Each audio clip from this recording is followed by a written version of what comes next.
I'm Donna Bell, and welcome to our News Channel 7 Digital Plus exclusive Time Travel. Each Tuesday, we are taking a trip back in time through our News Channel 7 archives to bring you stories of years past. In today's Time Travel, we're stepping back to 1996, 30 years ago. Terrorism was a constant fear, and airmen from an area base were impacted in Saudi Arabia. Panama City Beach was trying to rebuild in the year after Hurricane Opal.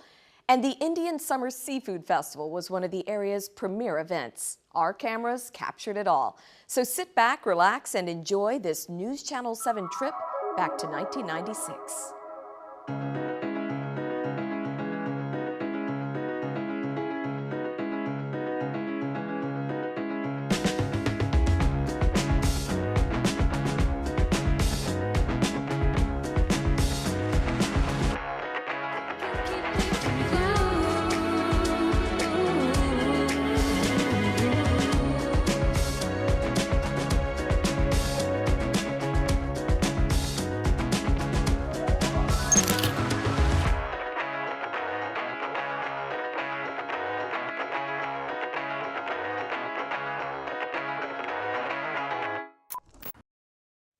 You can't miss the signs, they're all over town. 13 people so far are running for the job of Supervisor of Elections.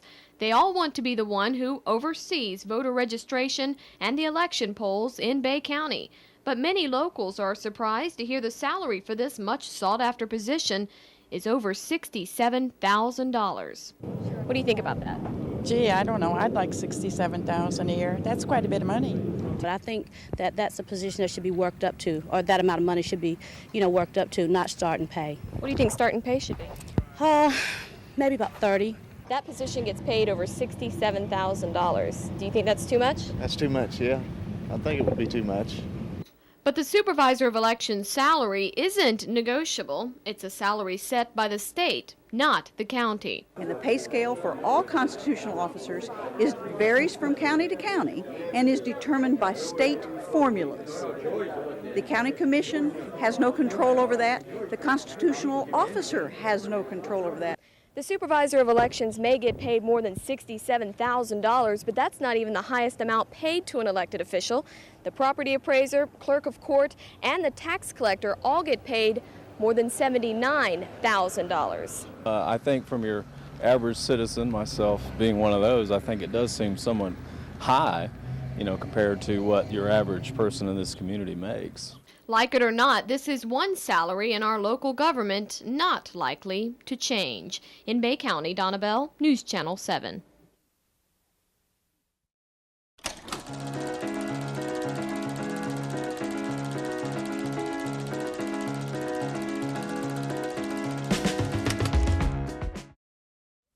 Bob Ricketts always wanted to live on the water's edge, but he never meant this close. The erosion this past weekend is so bad that now your last step to your home is just 15 feet from the Gulf of Mexico. Right, 15 feet from the Gulf, and it's about, that first step is a humdinger. It's about, maybe 40 inches down. Outside Ricketts' home and all along the shoreline, you can see where heavy rains over the weekend washed away chunks of the beach. Hurricane Opal caused massive erosion on this part of Laguna Beach, and heavy rains like last weekend's makes the problem even worse. For instance, this section of Front Beach Road was just replaced last week, but now county workers are at it again. County work crews keep patching up dangerous spots like this where erosion is such a problem it's tearing up Front Beach Road. But it's going to take full beach renourishment to keep problems like this from happening. And that's a process Bay County officials say we simply can't afford right now. It is frustrating, and I don't think anybody has all the answers. We're searching for the answers now. It's a very complex solution. Efforts are now underway to find funding sources for beach renourishment, but it may be yet another year before the replenishing can even begin. Until then, each time it rains, another piece of our beach erodes away. In Bay County, Donna Bell, News Channel 7.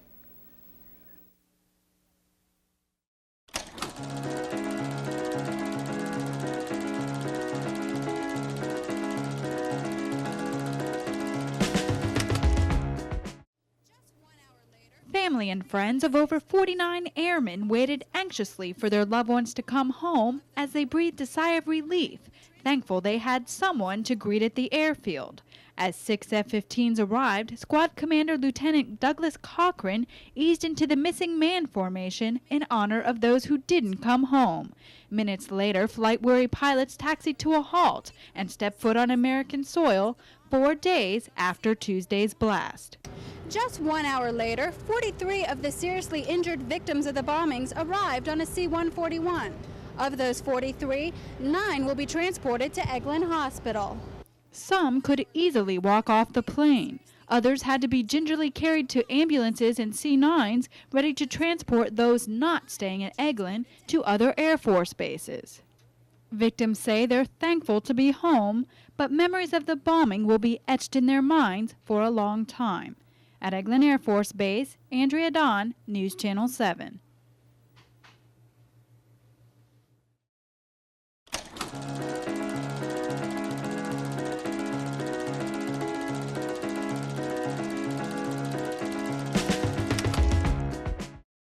Recapping our top story, where 2 newborns were found in a duffel bag in a restroom here at the Lake Powell Recreation Area. You may remember the news the night the babies were found. A Bay County couple out for a quiet night together hear the cries of not 1, but 2 newborn babies left alone at Lake Powell. If it hadn't been for Scott Price and Debbie Brewer, the tiny tots may never have been found. It was very cold that night, and it's doubtful the babies would have survived. And stopped in at the restroom, and there they were. And I was told there wasn't nobody who sent us here but God. And I know He'll be watching over them. Someone must have been watching over them, because after being discovered at the park, the babies were rushed to the hospital, where we were told they were just fine. The adorable duo was affectionately named by the nurses at Bay Medical Center. Now, because of the time of year, the little boy was named Joseph, the little girl, Mary. The last name Powell came about because they were found here at Lake Powell, abandoned inside this bathroom, not exactly in what you'd call swaddling clothes, but stuffed inside a duffel bag on the floor of the bathroom. The last time we saw the children, they were 1 month old and getting lots of attention. They even got the nation's attention and were featured on network news. Now we're told the children are adopted, living outside of the area. State children and family workers asked the new parents if we could get with the children once again, but they declined. Even so, Bay County's Christmas miracle will live on in our minds and hearts for many years to come. It's a very strange thing. It's totally awesome.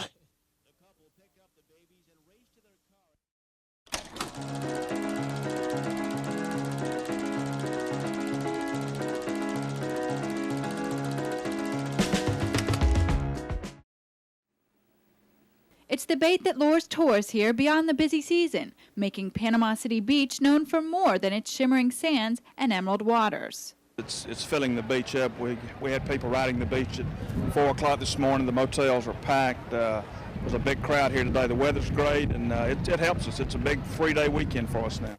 Mayor Griffiths is talking about the Indian Summer Seafood Festival, an event that promises to be a feast for your eyes as well as your stomach. I like it all because my children are in the seafood business. And who could say what they like best when it comes in so many different forms, almost whole, in a basket, and even on a stick. And here, many can't believe what this chef reeled in. It's like anything else. It's different ethnic foods you get from the sea.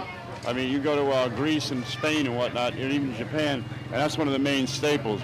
When Bill Brady over here was trying to sell me on this marinated octopus, he did warn me that it was tough and a little bit chewy. Now that I've tasted it, I know that he knows what he's talking about. Most aren't so daring. As you can see, I stuck with just one bite. But if things like this octopus weren't here, our seafood festival wouldn't be known for the panorama of delicacies available all in one place. In Panama City Beach, Andrea Don, News Channel 7.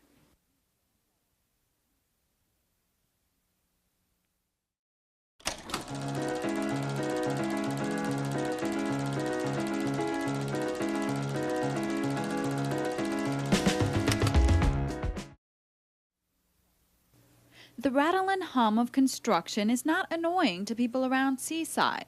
It's just the opposite. Music to their ear. I think it's very exciting. I'm glad that it's here in this area. It's just really, really pretty wonderful to see this all happening here at Seaside. Well, it's almost the end of November, and as temperatures drop, usually so does business around here. But business owners tell us that the coming of the Jim Carrey movie is adding money to their pocket and a little bit of excitement. A lot of people are very curious about what's going on, and normally this is a very quiet time for us, and it has, I think, increased traffic. The pre-movie hype is just the beginning. Joe Freer, owner of Shade's Restaurant, says he thinks when the movie starts filming, business will increase even more. But we think with the production crew and them coming in, it's going to be a great off-season. But once the movie's over, Freer's business, like many others, will take their old shape. Much of the perfect little town you see here is just a front, sets that can be torn down in a split second. Well, it's pretty neat. We came out here just to do it, and I think it's pretty neat. Meanwhile, people who work to market Seaside as a relaxing vacation haven say they're getting calls over matters in which they have no control. We have people who call my office all the time who want to have a speaking part, and I continually send them to the production office. We have people that knock on our door. I have a million resumes from people. December 9th, filming will begin, and whoever has never heard of Seaside will certainly know of its charm when the movie hits the screen. In Seaside, Andrea Don, News Channel 7.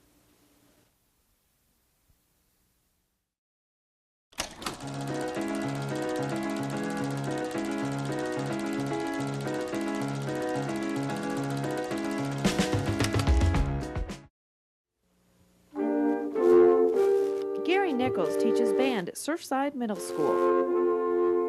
He spends countless hours after school working with kids on their sax or their French horn, but he says teachers just aren't appreciated for the job they do, especially not with money. It makes you feel like they don't believe that what you're doing is worthwhile. Nichols isn't the only Bay County teacher disappointed with the board's decision against the raise. It wasn't an overwhelmingly substantial raise in the beginning, but it was something, and I'm disappointed that it wasn't passed. The board shot down the pay increase with a 4-to-1 vote. Members say they just didn't know if they could afford the raise in the future. I am concerned about the following years and what it does to us as we carry it forward. Ron Dancy went on to be the only dissenting board member. Union teachers say there's just no excuse for not approving the minimal increase. And I think the action today has gone a long way toward undoing that trust. And I can assure you that teachers have excellent memories, and they're not going to forget what happened here today. Back at Surfside Middle, teachers say they're not terribly surprised with the board's decision. Gary Nichols doubts he'll ever be fully paid for the time he spends in the classroom. I don't see how they're going to ever come up with what they really need to come up with to pay teachers what they're worth.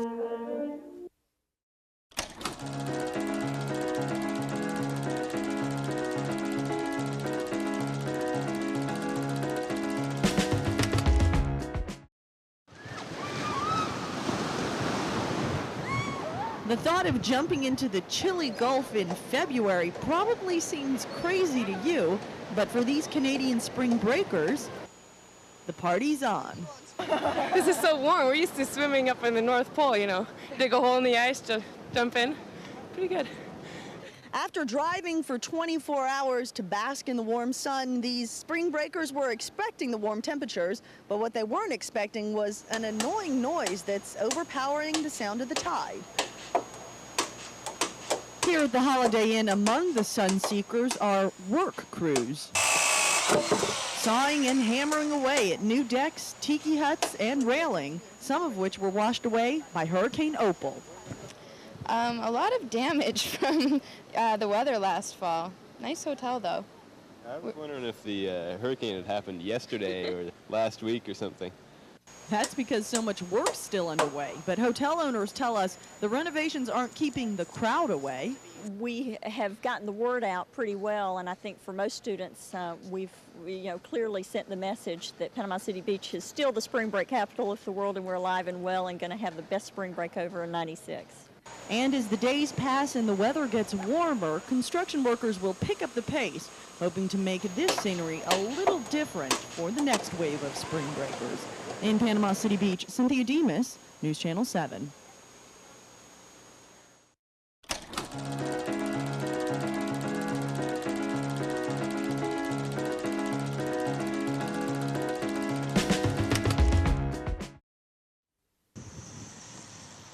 Panama City Beach is famous for its white sugar sands, but some may say it's also infamous for the number of drownings that have occurred in recent years. In 1994, HRS counted 6 drownings in Bay County. That's the image beach city leaders want to wash away, and they say one way to do that is to start a kind of beach patrol. This is something that will allow us to communicate with those people, and in my opinion, will make the beach a safer and better place. Chief Sullivan stood up for safety on Panama City Beach last summer when a private lifeguard company attacked the beach, claiming Bay County beaches were unsafe. But now the Beach City Council is following up on a plan from last summer to place patrols on all-terrain vehicles in 4 areas of Panama City Beach, stretching from St. Andrews State Park to Phillips Inlet. Beach City Manager Richard Jackson says the first step is to ask the Tourist Development Council for half the money they offered last year for the project. Well, the TDC has already agreed to put up $250,000 to cover 4 zones on the beach. 2 of those zones are within the city limits, so at this time we would request that the TDC allow the city to have access to half of those funds to go ahead and proceed with establishing the patrol.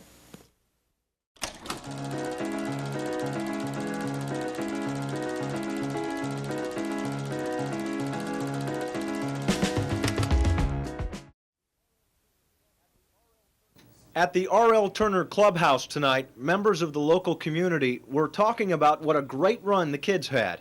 And even though they can't wait for the boys to come home, it will be a bittersweet homecoming, losing to a team in the final that they had beaten previously. Yeah, it was bittersweet, and unfortunately they'll remember this for a long time, but kids are very resilient. They'll bounce back, and the parents will probably remember it more than the kids will. Well, it's unfortunate, but they're still the best ball club up there as far as I'm concerned. News Channel 7 is coordinating a homecoming for Bay County's best. Details of their arrival are still being worked out, but we do know the team will arrive in town on Sunday. We're going to win or lose. It didn't matter what they did today. They're going to get just as big a celebration as ever. We're so proud of all the kids and the parents and the way they represented Panama City.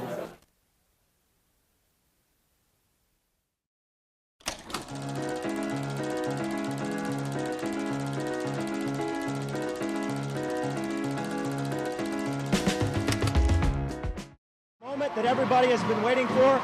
President Bill Clinton has arrived here at the Gulf Coast Community College Gymnasium. We'll go to the podium now. President Clinton received a warm welcome at the Gulf Coast Community College Gym, warm in applause and warm in temperature. But the over 90-degree heat only seemed to add fire to the president's campaign message. If you believe in the Constitution, the Bill of Rights, the Declaration of Independence, if you're willing to work hard and show up tomorrow and play by the rules, you're our kind of America, and you're a part of our future. We want to build a bridge that you can walk across because we'll be stronger too. The president went on to say all Floridians need to join him to cross that bridge to the 21st century. Florida has as big a stake in America finding a way to balance environmental preservation and restoration and economic growth as any other state in America, and that is my solemn commitment to you. That's what we've done, and we're going to do more of it to build that bridge to the 21st century. Local Clinton supporters tell us the words of their president hit home. I just hope that he wins in '96. We don't need Dole. We don't need the Republicans. I don't care who was running for the Republican Party. We don't need them. We need Democrats. I think the thing I enjoyed hearing most was the fact he's going to give credit to people who have kids in college. We need that break. After the speech, handshakes, posing for pictures with a fired-up Panama City crowd who for the first time greeted a seated president to Bay County. Thank you. I'm honored to be here. Thank you. And finally, a reception where the president applauded the works of the governor, Congressman Pete Peterson, his choice for U.S. ambassador to Vietnam, and to Democrats across the Panhandle. He put Panama City.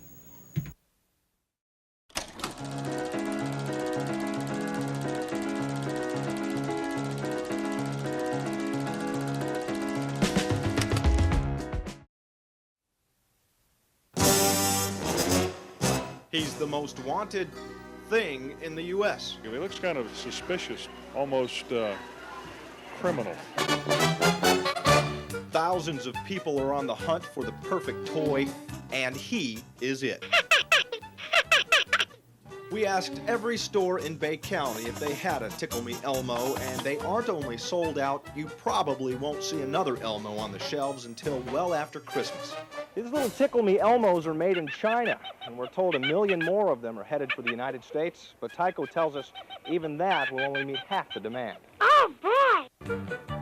I can't find them anywhere. No one has them in Bay County. My dad went to Atlanta, and I told him to get me one if he finds it.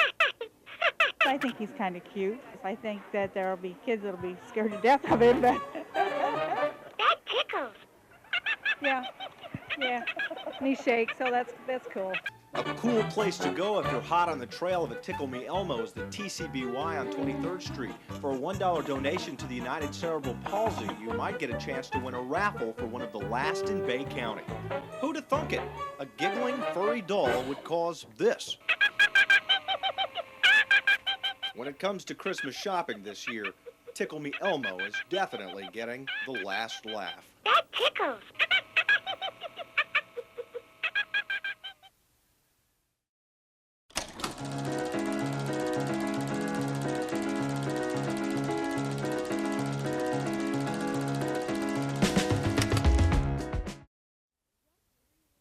Just 3 years ago, the Cape St. George Lighthouse looked like this, straight and strong, a symbol of guidance for fishermen and sailors in the Gulf. But today, the lighthouse bears scars of erosion and storms, and it's in danger of falling over.